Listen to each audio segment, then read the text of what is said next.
Never seen a lame man walk, never heard a dumb man talk, never seen a blind man see. I promise you I'll change his name. Never seen a canceled death, never seen all the poor get fed, never seen a prisoner set free. I promise you I'll change his name.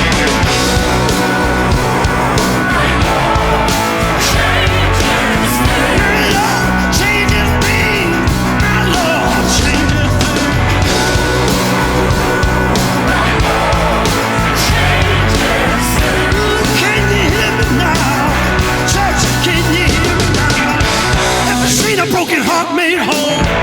Never seen an orphan find a home. Never seen a weak find a strength. I promise you I'll change his name. Never seen the sick get healed. Never seen a mystery revealed. Never seen a death. I got a brand new pair of roller skates. Hey, what's up, everybody? It's your boy, Bigger T. And I'm joined as usual by my man, Big C. Clint Clark, how are you, man? And I am fantastic. I tell you what, I would pay good money. And you know me, I'm cheap, and I don't want to I don't spend good money like on concerts and stuff. I don't go to that. Yeah. Like entertainment, I'm not really spend that much money because I can entertain myself. But I would pay good money to see video of you on a pair of roller skates. But dude, I was a skating fool back in the day up in Clinton. Yeah, but you've had a few Twinkies and biscuits. Yeah, nowadays my ankles would just pop in half. My ankles would just say. It would just be the Big C podcast then. Yeah, I'd be somebody would just have to put a nub up on a desk. That'd be me. Hashtag deceased. Yeah. What was that on In Living Color? They had the head detective. Remember that? be the head podcast. That's all that'd be left of me because I'd fall apart on a pair of roller skates. I know, even, it just seems like even now, just for me, just thinking about it, I'm a little bit smaller than you, but it just seems like a terrible idea. Man, I took my youth group ice skating. This was several years ago. Okay. So yeah. I was still in a little bit better shape then. And of course, I wear a size 14 shoe, and like the good skates went up to size 13, which were the plastic ones. Yeah. That gave you good support around the ankle and lower leg. Mm-hmm. And then when you got to 14, they just gave you these old school leather ones. And dude, they haven't replaced them since 1974. And my ankles were no, sir. So I think I went around that circle one time and then just went back and sat down and watched all the other kids. In fact, my youth group played Red Rover on ice. Yeah, that's a wise youth pastor right there, letting the kids play Red Rover. They're smart to entrust their children to you. I do remember being at some youth function and I was at the roller rink and I actually bit through my bottom lip. Ooh, nice. You can see, because I had a real buck back in the day. Yeah. My braces, and it went all the way through it. And after that, I really didn't care for roller skating much. I'm like, yeah, I could take the best thing about going to a roller rink nowadays is when they're playing old school music. Yeah, no. Then it's like, okay, yeah. Because I did take my youth group to an old school, the ice skating rink also had a roller skating rink. Right. They're in Little Rock. And so some of the adults got out there and they were cutting it up. And the music was awesome because they were playing 80s, 70s, and 80s music. And it was good. Just getting old is the freaking worst. It is. Now that I'm thinking about it, I took my son to a trampoline park a few years back, 3 or 4 years ago. Yeah. And so I'm 43, 44, somewhere in there. And, when I do jiu-jitsu, so I'm in fairly decent shape for a big guy. And I freaking, I was just bouncing with my son, with my child. And I couldn't move the next day. My knee, I was in so much freaking pain. Yeah. I'm like, I didn't do anything. And like, even now, like my back was hurting this weekend. You know what I did? I sat in my chair wrong. Yeah, I mean, it'll do it every time. like, oh, you kids waiting to grow up. Like, don't. That's right. That's right. You Enjoy it while you got it. all you got to do is arthritis and Yeah. not All being right. able to nibble in parts. Sorry. I got a it's a holy Snikes moment. Yeah, you didn't tell me about it. I didn't tell you about it because I I think this is one that you're gonna go say what, and I think it's gonna bring about some good fodder after you hear this story. I may have questions. Let's see. Okay, and you may have heard of it. I don't know. You may have heard this story. Okay, Yeah. so if you have, that's okay, because it's still worth talking about. Yeah. Okay, Constantino Philippidis. Have you heard of him? No, not familiar. Constantino Philippidis. He goes by Donnie. Okay. Okay, Donnie. He's a Toronto firefighter. Uh-huh. And him and a group of his boys went to New York State on a ski trip. Okay. So they're in New York State. New York State, you know where that's at, right? Yeah. Yeah, you've been there before. Okay. Been So like up in the mountain areas, skiing. I haven't been up there, but like closer probably to Buffalo. Yeah, somewhere up in there. New York City. I got you. Yeah. So they're up there skiing, right? Yeah. And they're like he's got a partner that's with him. I got a buddy with him. And his buddy, it's mid-afternoon. His buddy is like, man, I'm through. And Constantino's like, man, I want to go one more time. And he's like, all right, man, I'll just wait for you. Constantino never comes back. Disappears, Clint. Disappears. Donnie gone. He gone. Donnie. Constantino Philippidis, whatever his name is, he's gone. Okay. Yeah. They start searching. The search turns into days. Okay. They bring firefighters. I hear something about this, but I don't remember any of it. They bring firefighters down from Toronto. Some of his buddies, okay. Yeah. Come down. Some of his other buddies work extra time to fill in for those firefighters so they can be away. Right. Yeah. They don't know where he's at. They can't find him. Yeah. All of a sudden, he shows up. Clint. He's okay. He's fine, healthy. He's okay. All's good. Yeah. Sacramento, California. What? He shows up in Sacramento, California at an airport. He's wearing his ski outfit still. Like he just left the mountain. Yeah. I heard about this, but I didn't Sacramento. Okay. He's got a brand new cell phone. $1,000. And he doesn't remember a thing besides he thinks he might have been in a semi truck.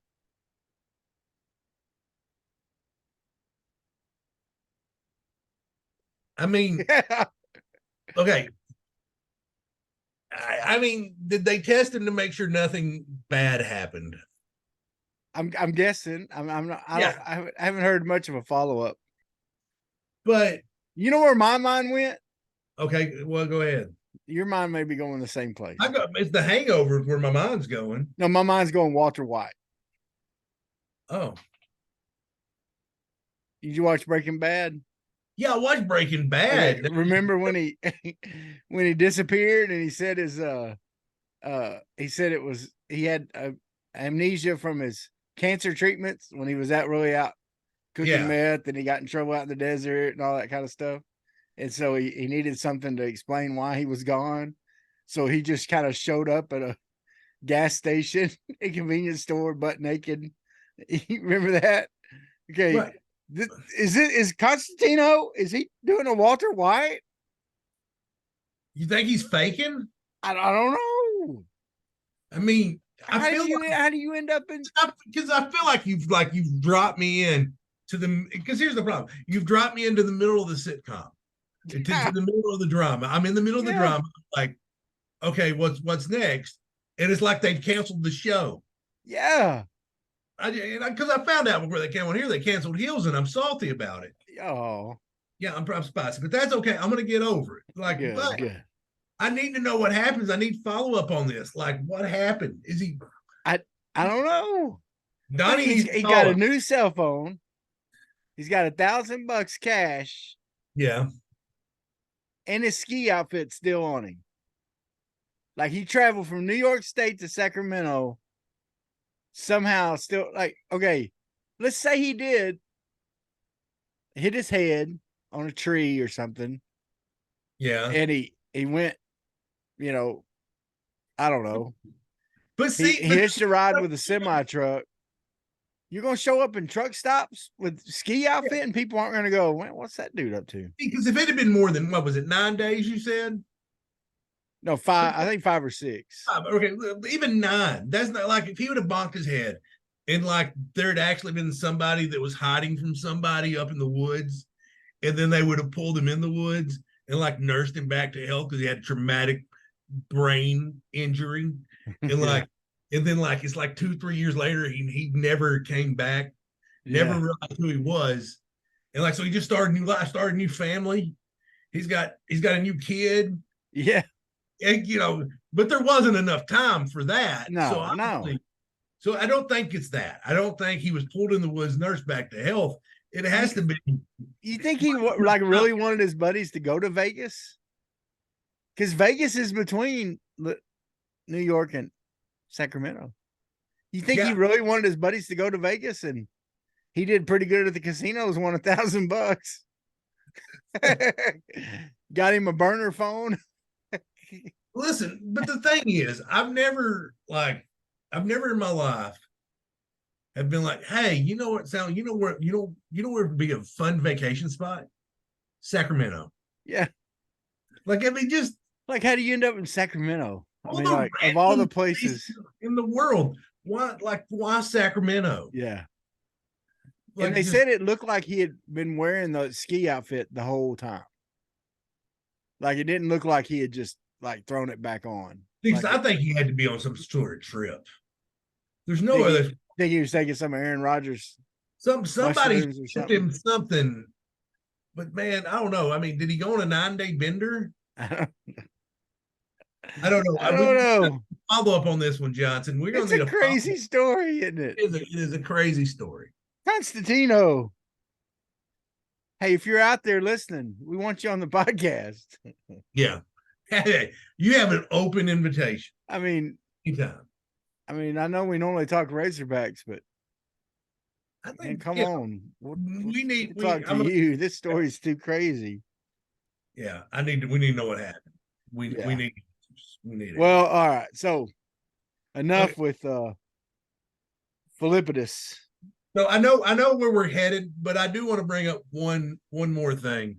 Okay. Before we get into the sadness, which was the Razorback game. Yeah. It could have been much worse. Denver played Miami this weekend, and they beat them like bad. What was it, 70 to? I know it's 70 to something. Yeah, 70 to who knows. Yeah, but when they've scored 70, unless in the NFL, when you give up 70, that's yeah. I mean, and then if you're like, man, and like no one had a monster game. That was crazy. I looked at the stats.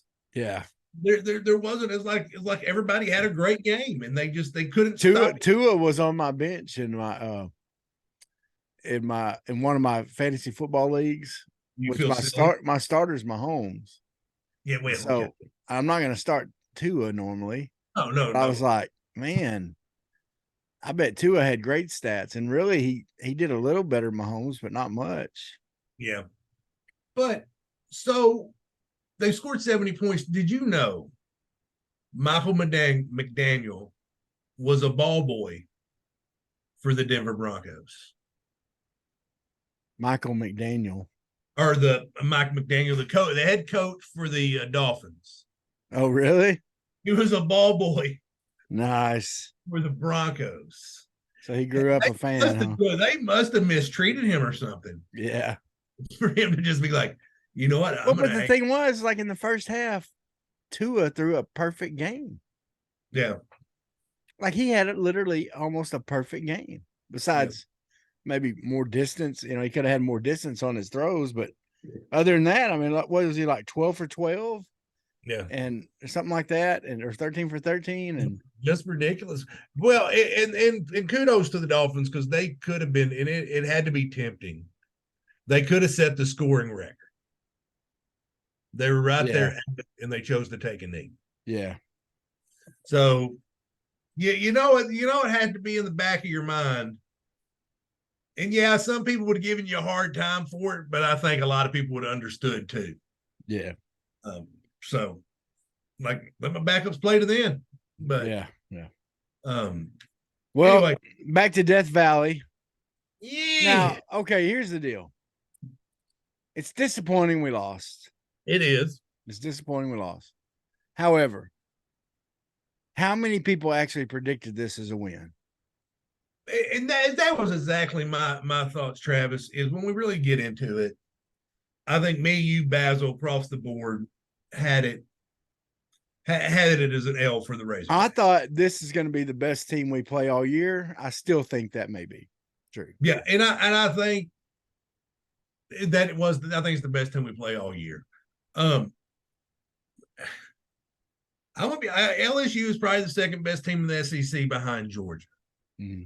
And the fans are mad about it because okay, we're going to blame. Everybody's going to grab about the poor clock management.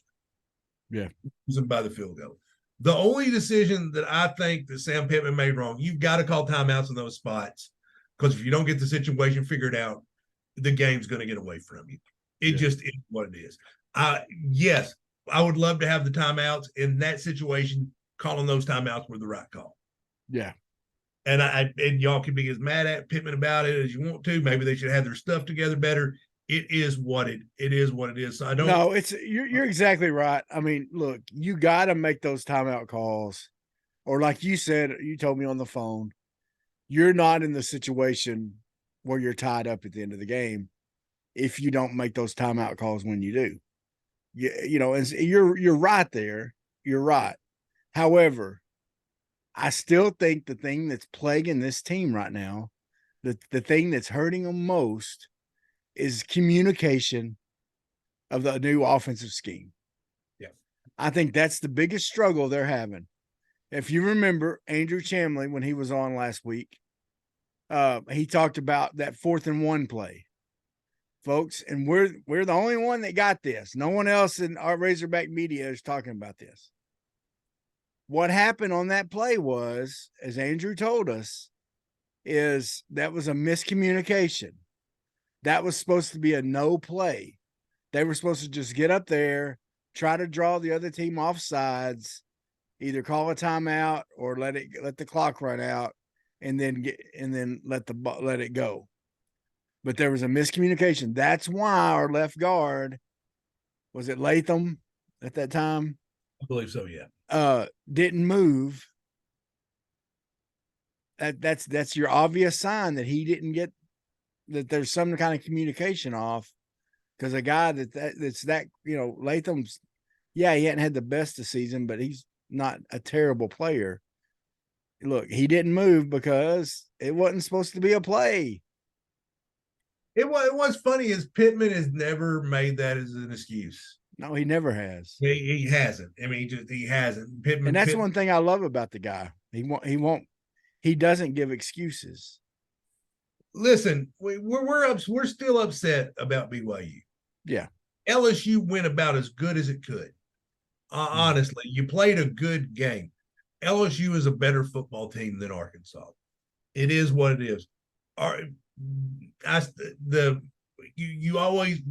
kids played their heart out. Mm-hmm. That team, if you look out there, there's definitely not a lack of effort. Here's the thing. LSU is the best team we're going to play all year. I want to break it down to everybody. The SEC is not that good this year. There is not an unwinnable game on the rest of the schedule. No. There's just not. You played the toughest team you're going to play, which is LSU. You could go 10-2, but then again, it could get away from you. This team needs us. It needs the fans. It needs the fans to be positive. Well, one of the things real quick on Go ahead. Another thing with LSU folks that we need to realize, Daniels was off. He made some bad passes. Now, I think he does that regularly sometimes. Yeah. But if he would have connected on some of those, especially early in the game, that he was throwing into the ground instead of giving to his receivers, because he had some receivers open early in the game, and he just missed them. Yeah. This would have been a quite different game. And so, yeah, I agree. You know, I agree with you totally. The guys played, and here's what I told somebody about it. It's kind of like, you get into they finally got in a fight with a real man. Yeah. Right. They got in a fight with a real man. And then our Arkansas guys realized they're real men too. Yeah. We've been playing these teams that were not as good as us. Okay. And we forgot that we were bigger, stronger, and better than them. And I think when we going down against LSU, we knew they were really good.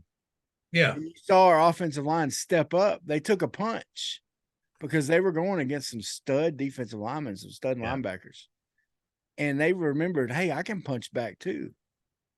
Hey, when I swing, it hurts them. And they did that. And like you said, folks, well, let's just talk about it. Okay. One of the things that Pittman talked about at his press conference today, if you haven't watched it, go back and watch it on the YouTubes. But he was asked, he shut down his Twitter account. Okay, shut it down. And he was asked, why? And he was asked in a nice way why. Okay, I think Tom Murphy, I think, asked it. It was a very good question. Everybody's been wondering. It's been talked about. If you've been on Facebook, it's been brought up in a group. Go ahead, Trav. And he said, look, I had to be, I got to be coach. I got to do all these other things. He said, and I had to be counselor last week. He said, I had to counsel my punter. He said, I had to counsel some of my linemen. He said, I had to counsel some of the other players. He said, because of the stuff they were seeing on there. He said, that he told at the end of the press conference, he told about a conversation he had with Max, the punter. And he said, what kind of stuff were they saying? He told him some of the stuff. And said one of the things was, they're saying we went all the way to Australia to get 10 yards a punt or something like that. Yeah. And Pittman goes, did they say something about my barrel chest? He said, did they say something about he said, should I have been fired Sunday? And Max was like, yeah, coach. They're saying that. He said, yeah.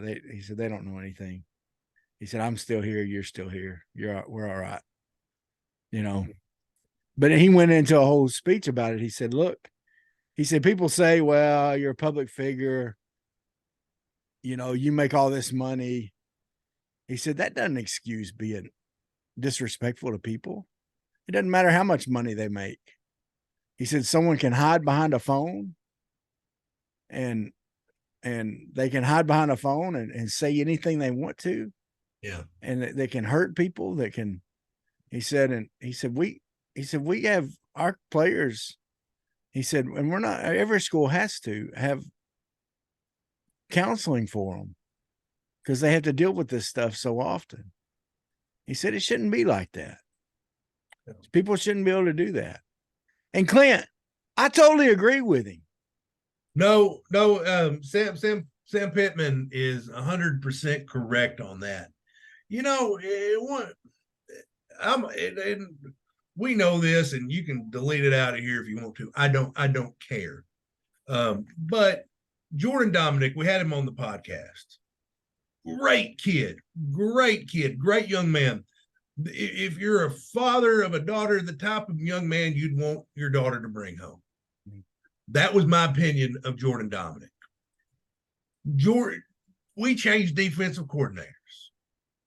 sometimes they prefer a player that plays one style over another. And they say, hey, you know what? You're not going to be a fit in this defense. It may be best to find options elsewhere. Mm. And that happened to him. Everything I saw from Razorback fans about Jordan Dominic was must have got a better money deal somewhere. Must have been a better. Wasn't just fans. Randy Rainwater was saying that. But Jordan was a man and never blamed the coaches. No, never blamed the coaches. No, he was heartbroken that it had happened. He understood because that's college football, and at least to the respect of the Razorback coaches, they were up front with him and said, "Look, you just don't fit the scheme." Mm. And it was what it was. And Jordan's, he got punched in the mouth this Saturday against Oregon. Yeah. But I mean, that's and Clint's exactly right. I talked to Jordan after he decided to stay with the Hogs, because remember he said I'm staying first. Yeah. And I'd messaged with him a little bit, and he was really excited. And I told him, I said, man, your NIL earning potential is going to go up because you have such a great personality. As the fans have gotten to know you already for a year, they're going to have another year to get to know you.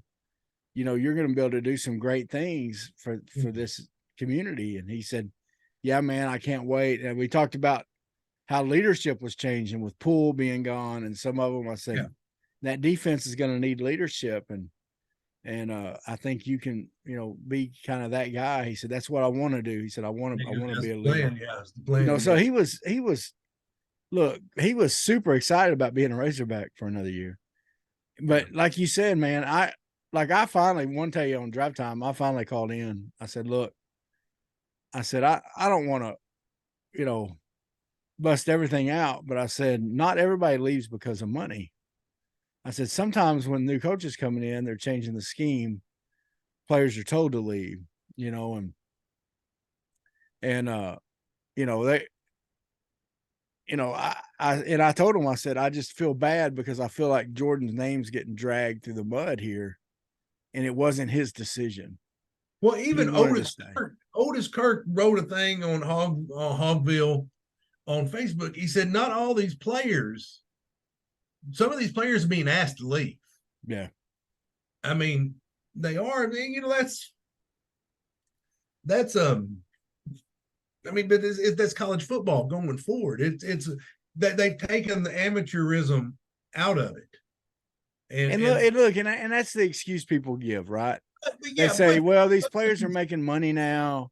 They're making money. I'm helping pay their salary. These coaches make all this money. Look, I don't care. These are real people, man. I don't give a crap if it's Patrick Mahomes and he's making $60 million a year. That's right. It doesn't excuse it.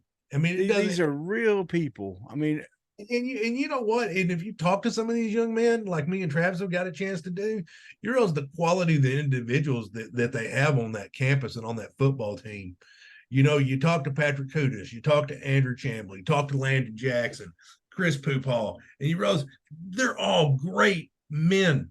They're great men. And they're just young men. They're kids, man. They're good guys that are just enjoying their time and playing some football.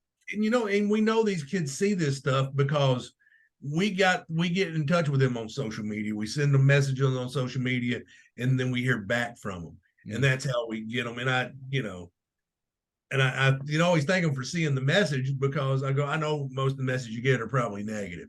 Yeah. They never say anything really. They never sell it. If they do, but yeah. It's just that's the reality, man. These kids are seeing it, and there's no excuse for it. But anyway, on to like a little brighter note though, Travis. Did you have a player of the game? Well, I hate to do it, but I got to go with a daggum obvious one. Go ahead. This week.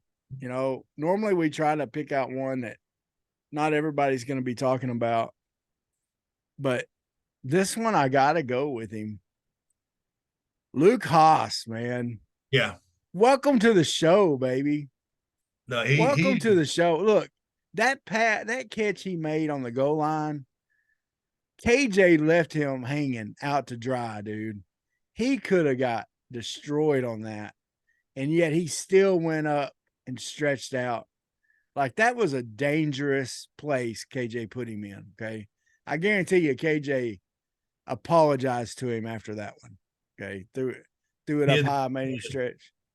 Kid's a stud. But he made that catch, and then the scramble drill, the everything he did, man. He just, I know he needs to learn to block a little better, but that's going to come along. But man, Luke Haas, man, dude, just welcome to the show. Welcome to the party. Welcome to the show. You're being talked about. I mean, that was one of the first people that Jimbo talked about in his press conference today. When he's talking about some of the weapons on offense. Yeah. So, hey, man, what do you got for yours? I want to go with the offensive line. Because I thought they played well. Yeah. I thought they ran the ball really, really well. And I think, having KJ back as a threat to run is going to be huge for this team going forward. But I'm going with Chris Fowler and Kirk Herbstreit. Because you don't realize after you've had the B crews for so long as we do. Yeah. I mean, they don't call a lot of SEC games anyway, but to have that as the crew for your game, and it's nice, yeah. They're good. They are really, really good. They're good at giving equal time to both teams. They knew about both teams. They were very knowledgeable. I know it's an odd one, but we often do odd ones. I just thought the game, you didn't get on Facebook to see anybody griping about the announcers. It was pleasant to watch. Yeah. Yeah. It was pleasant to watch. They knew their stuff. I was thinking about it. I was like, man, as busy as Herbstreit is, how did he gather so much information? Like I know he's got a team of people that's gathering all that for him. He's probably got a couple little minions that are. Well, and I'm sure people are feeding stuff in his ear, but he regurgitates. He does so good, yeah. Yeah, he may have the best producers in the world feeding stuff in his ear. I'm sure it's an entire team. If that's the case, I mean, the entire ESPN crew did a great job, I thought. Yeah. I wish it had been a W for Arkansas, but it was what it was. So at the end of the game, Clint, do you let him score? You think you let him score? That was the one thing I was going to say I would have done different. I would have told them to drag his butt in the end zone, because you're better off giving KJ 45 seconds to score 7 points. Go for 2 if you want to go for the win, but you got to give KJ the ball with a little bit of time. Yeah. I'm kind of like I guess I heard Sterner talking this morning, or somebody on the radio. It's tough, man, to tell your team, let someone score. You're trying to get them to stop someone a whole game, and to tell them to let someone score. That's a hard phrase to say as a coach, I think. But I see the, maybe, you do that. Of course they were hoping for a stop. They were hoping for a blocked field goal. Right. Open the ball out, but, and like I said, everybody blames the clock management. You're not in the situation if you don't take it. Yeah. Because one of them was like a 4th and long, or like a 3rd and long. And like they felt like get the formation right. Yeah. You're not in position because you needed that stop. If you don't get that stop, and they obviously were not in position to get the stop, or they wouldn't have called timeout. Yeah. So, well, what do you think about the A&M game coming up? A&M, they had Auburn this week. You don't know who's going to be playing quarterback. Wagner, Max Johnson, I think. Okay, well, he wasn't starting. Max came off the bench. Yeah, but I think he's. Yeah. So it may, because I know Wigman was their starting quarterback, hurt ankle, but Matt Johnson came in, was on fire. So A&M's probably got to feel good about whoever they start. Bobby Petrino back. Bobby Petrino's gonna have a good game plan. Mhm. You want to hope that Jimbo meddles in the game plan. Yeah. I mean, A&M's a tough school. I think you go talent alone. A&M's probably got the edge. I mean, if you talk about star rating out there, Yeah. A&M's probably going to have more stars on the field than us. Yeah. Yeah. Just it is what it is. But I think we have KJ, and KJ he's the leader, and I think they're gonna get the Razorbacks' best shot. Yeah. I was real pleased with the offensive line. I thought they played well. I thought And it was interesting seeing Harris in there a lot at left tackle. You mean Manuel? Was that Manuel? I thought. Yeah. I thought it was Harris. It's Manuel, 51. Okay. So yeah, Manuel was in there at left tackle quite a bit. He played well. I didn't see Chamblee didn't seem like he played bad to me, but I know they've been wanting to play them both. Yeah. Like I said, I think the saying what they don't want to say out loud is I feel like they think Manuel's the little bit better player. Yeah. But he's been the guy that's been at practice. Yeah. And that's just what was it last year? Like I noticed this kind of wonky thing. Like is the Auburn game where like they had Chamblee listed as the second team left tackle all year, and they put Manuel in there first. Yeah. And if that had been quarterback, everybody had lost their mind. Yeah. Yeah. I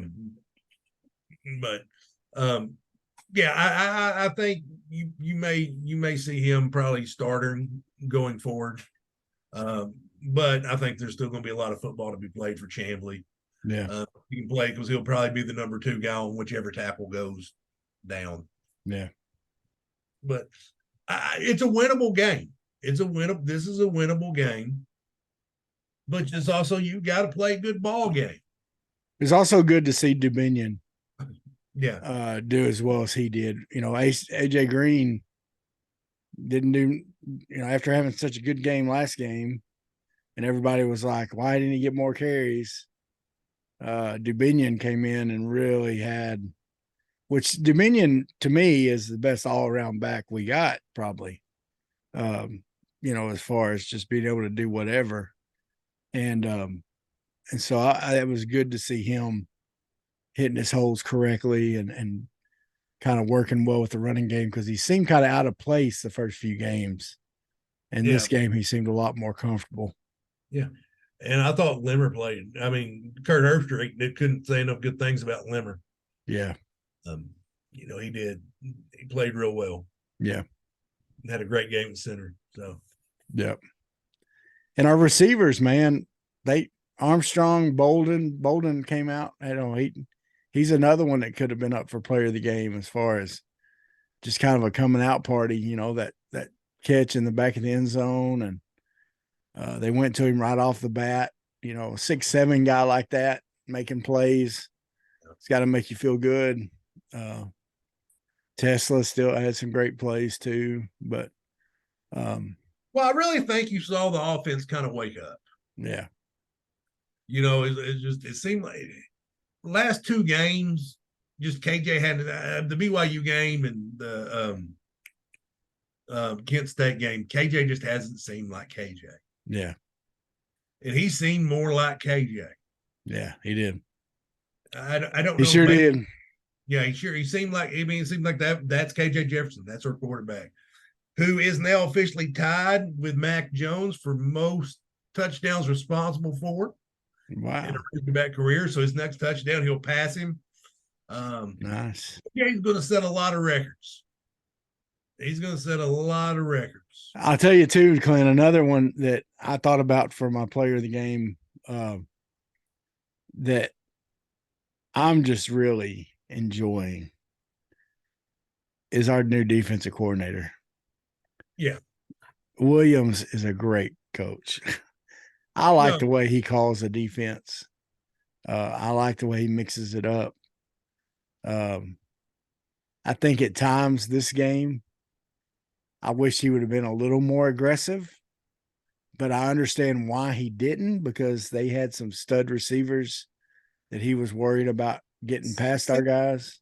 Yeah, there's a piece of me like maybe we should drop more in coverage. I see what you're saying, but to me, I'd like to see us get a little bit more pressure with just 4 sometime. That's the one thing I'd like to see us improve on defense.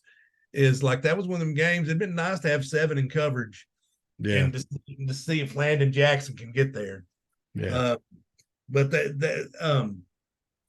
Cole Kubiak, I always like to read his takes on the game. He was real complimentary of our defensive ends, Jeff Coat and Landon Jackson. Also spoke very highly of Cam Ball. Yeah. Said he was a handful. Yeah. Yep. Lots of positives, man. You know, there's a bunch of people are just talking about the negatives, but there was a lot of positives from this game. A lot of guys stepped up. If you have not lost to BYU, this is guys, BYU's 2 weeks ago. You gotta let it go. This game went about how we all thought it was going to go. Yeah. You hope you catch a break, but you don't. No, I had some buddies of mine that I'm in a text group with. They asked about, you know, like everybody's score predictions. Mine was 27-24. I thought it'd be a 3-point game, LSU. Yeah. So it actually worked out about like I thought it was. A few more points than I thought it would be, but that was other than that. Now I'll tell you one thing that's kind of interesting is they're really sticking, especially this last game, to the main starters at linebacker.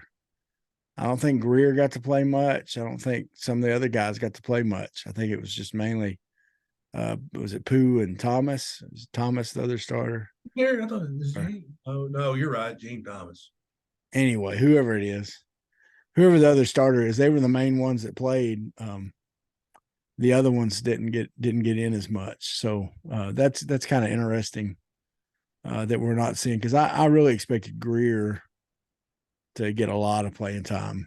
And I think that's what you've seen now that we got the SEC play. Like there's not, them backups ain't gonna play as much. Yeah. You know, they're not. It's gonna be here's our guys. And sometimes that's going to be aggravating because I think everyone's been like, where's Satanga? Where's Satanga? Where's Satanga? Yeah. I'm like, man, you got to feel bad. I mean, I feel bad for Bryce Stevens too, because Bryce was at least returning punts and stuff last year. Yeah. Now I don't even, I'd hate to see his participation on the participation chart. Yeah. That's, sometimes it bees that way sometimes. How about another punter getting a fake? Yeah, Max Holder. Max Fletcher got a pretty good run there. He was pretty pumped.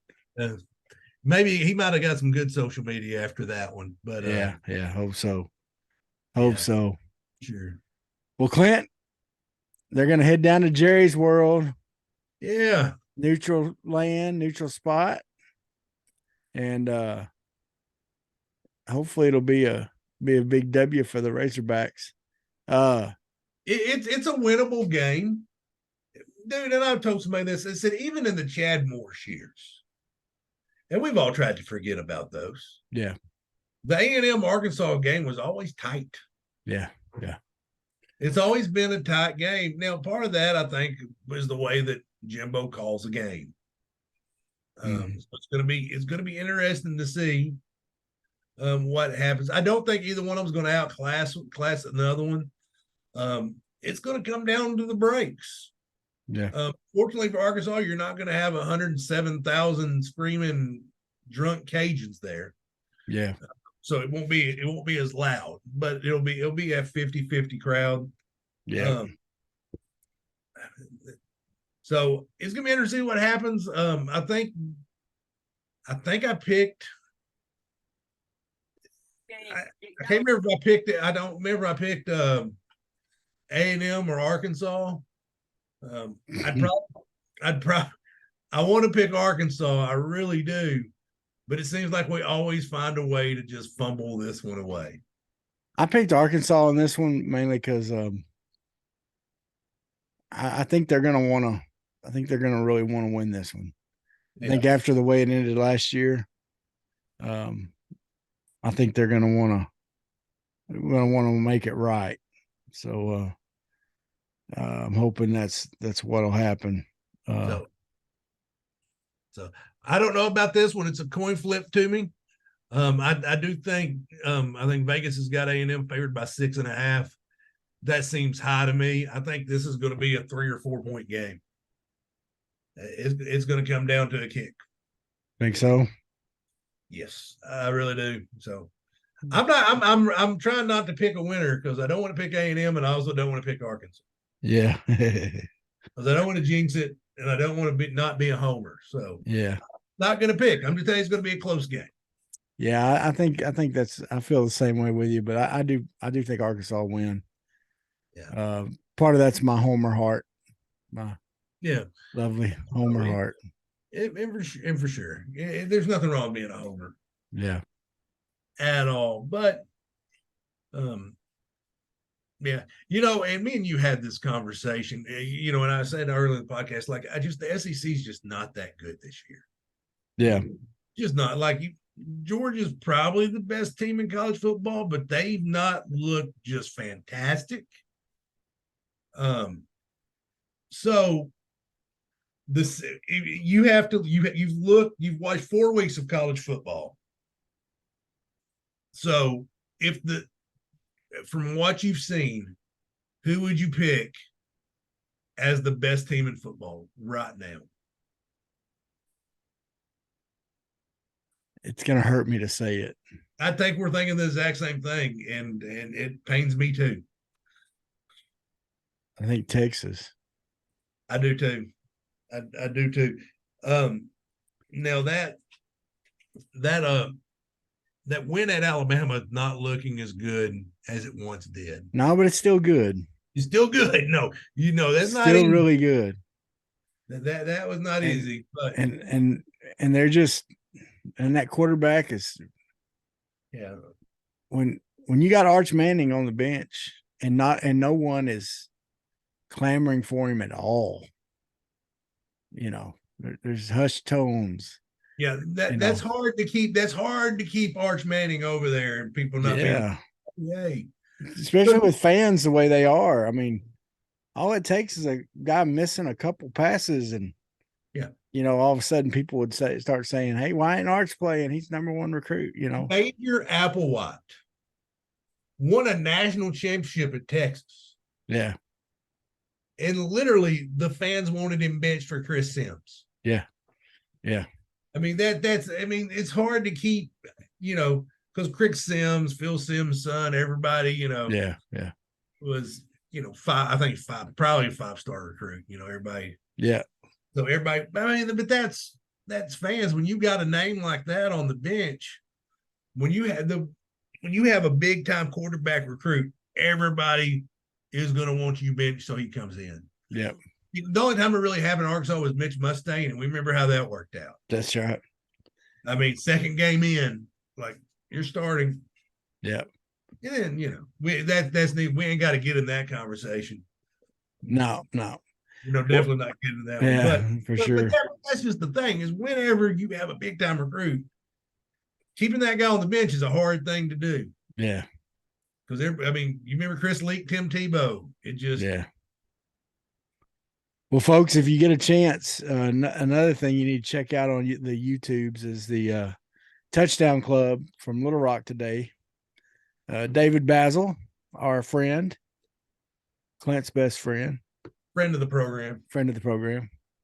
Brought in Peyton Hillis.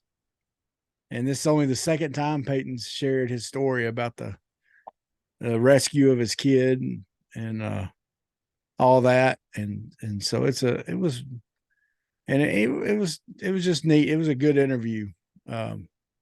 He talked a little bit about his Cleveland days and about the being on Madden cover and all that kind of stuff. So if you get a chance, check that out. Basil did a good job with that, and it was a quality deal. I think they got Jim McMahon coming in next week, so that should be exciting. Well, Jim will be bragging about that BYU win, probably. That's right. Yeah. Yeah, he will. Well, folks, thank you for joining us this week. Listen, root on those hogs. We're Don't big. attack the players. If you start thinking about doing that, man, let us know. We'll come slap you in the face. Okay. Because Here you go. stay away from that, Don't want especially this personal smoke. attacks. If you want to gripe about coaching decisions or something like that, you can do that. But If you want to gripe, call us. We'll give you Robert Branscom's cell phone number. that's right. But we don't want to, these are real people, man, and they're people that they deal with some tough stuff. So a lot of pressure. So let's think about that. Let's be real fans, and there's a little deal that's hanging up in some of the classrooms I work in, Clint. It's called the Golden Rule. It comes from the Bible, of course, but it's been used in classrooms since we were kids too. It's just a good rule. Do unto others as you would have them do unto you. Okay.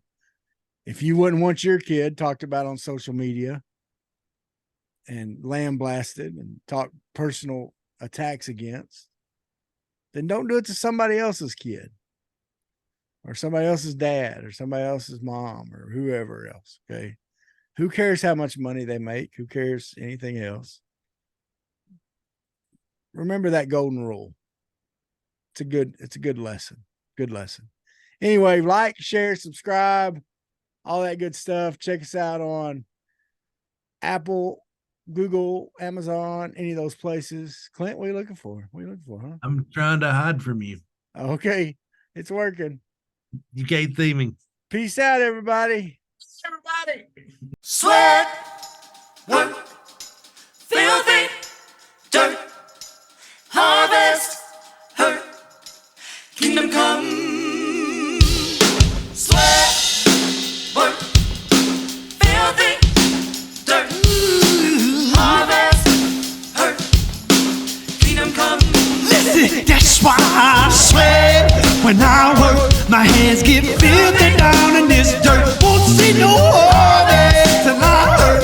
Crying your kingdom come. Listen, I wake up in the morning, I bow my head to pray. Mama told me if I don't, ain't nothing gonna change. These prayers breaking up hard ground so I can sow the seed. Ain't afraid of no aches and pain. Lord knows I gotta follow his lead. That's why I sweat when I work. My hands get filthy down in this dirt. Won't see no harvest till I hurt. Crying your kingdom come. Oh, I sweat when I work. My hands get filthy down in this dirt. Won't see no harvest till I hurt. Crying your kingdom come. Sun beating down so hard, I can barely breathe. Hard to sing a joyful song. The words got me on my knees. Then the